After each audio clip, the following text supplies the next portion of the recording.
loans were guaranteed. The police have described the raid as audacious, potentially the biggest robbery in history.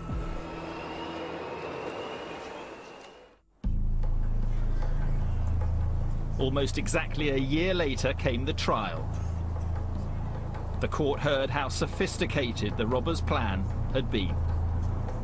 The judge did ask me what did I think of their attempt, and I told him I thought it was exceptional and it was brilliantly executed. And as I said that, all the crooks had the thumbs up as if, well done, that's exactly what we thought as well. But of course they'd been trapped. It emerged that Cockram had used an industrial nail gun to weaken the supposedly unbreakable glass around the diamond.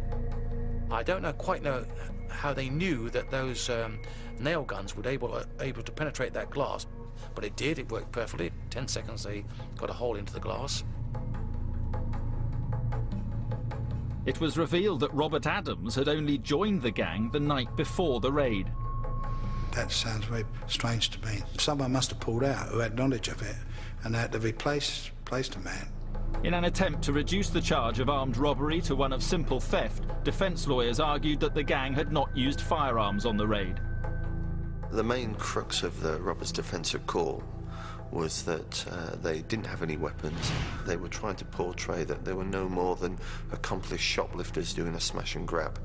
The reality was the level of planning, their appearance, the fact that they looked like paramilitaries, the fact that they were going to use this JCB as a tank, effectively, all didn't cut in the eyes of the jury, and they quite clearly brought in the right verdict.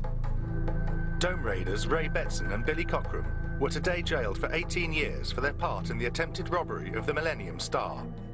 Fellow gang members Aldo Carocci and Robert Adams got 15 years. The boat driver Kevin Meredith got 5 years for conspiracy to steal.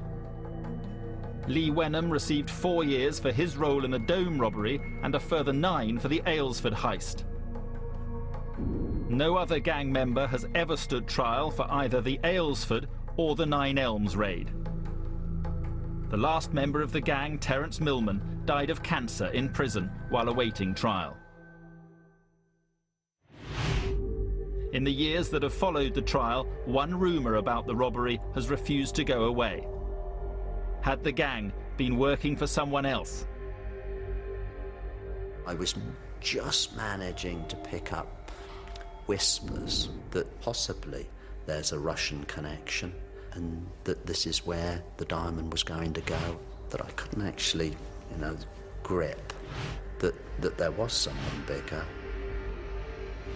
My own belief is that there were other people involved.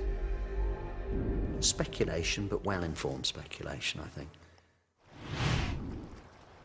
There is one final twist to the tale of the Great Dome diamond robbery. It's since emerged that before the gang struck, the Millennium Star's owners De Beers swapped their priceless stone for this valueless replica. So after all the months of planning, even if the robbers had succeeded, their haul would have been worth precisely nothing.